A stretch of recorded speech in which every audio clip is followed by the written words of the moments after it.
ka-mystery, so update tayo. Napuwing tayo kanina, namumula ang mata natin. So galing Marikina mga ka-mystery, nag-drop off ako dyan sa KFC Maria Clara Corner, Banawe Street. Yun, okay, alright. So kahit pa paano mga ka-mystery, parang nakawalo na tayo na booking. So alauna pa lang ng hapon. So laban pa yun. Alright, so kahit medyo gabi naman tayo ngayon, dahil wala naman tayo susunduin,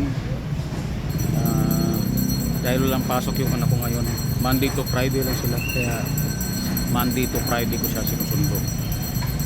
Okay, alright. So dito magabang-abang tayo ng booking. Alright, so 8 na rin, hindi na masama mga ka-mystery. 8 biyahe. Okay, alright. So 237 yun, pero binigay ni Madam 250 na. Alright, so yung pagpalang araw uli ng Sabado ngayon mga ka-mystery. So talagang traffic, pero wala tayong magagawa dyan. Talagang traffic. Alright, yun mga ka-mystery. So nakakuha tayo dun sa may Banawe mga ka-mystery, papunta dito sa Windia Corner, Dian Street, Makati. So dito na tayo mag-abang-abang. So 146 din, so 115 na rin automatic mga ka-mystery. Alright, so nakasyam na tayo. Abang-abang tayo ng booking dito mga ka-mystery. So on target pa tayo. Alright, so ayaw ko na rin magpagabi ng todo,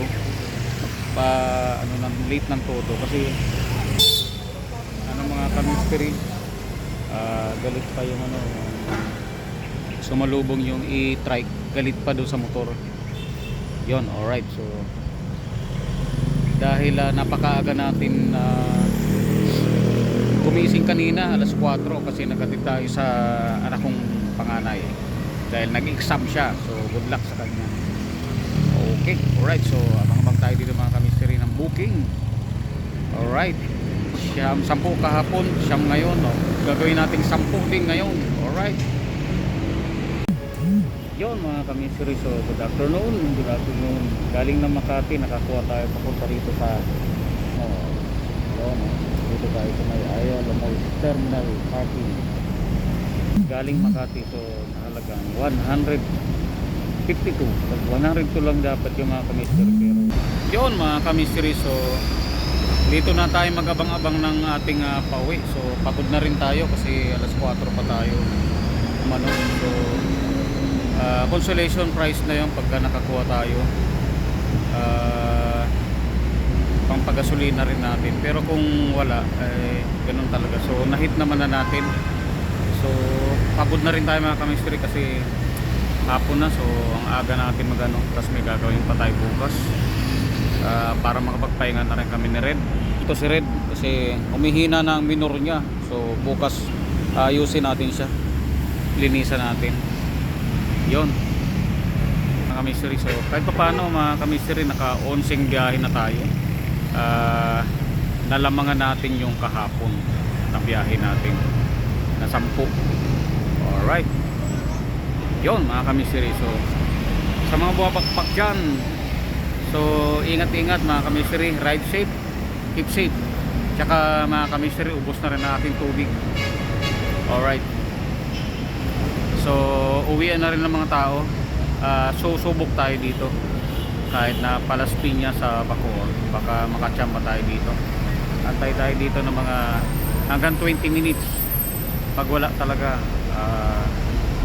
uwi na tayo.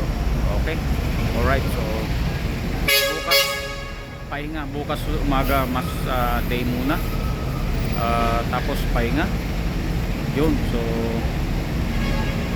katawan lupa na rin, parang na rin tilong-talilong tayo kasi sobrang traffic mga ka-mystery kahit saan. So uwian na mga manggagawang Pilipino. Alright, so yun, sa mga bumabakbak na kagaya ko dyan, ride safe, keep safe. So 2 araw na tayong full time kay Joy.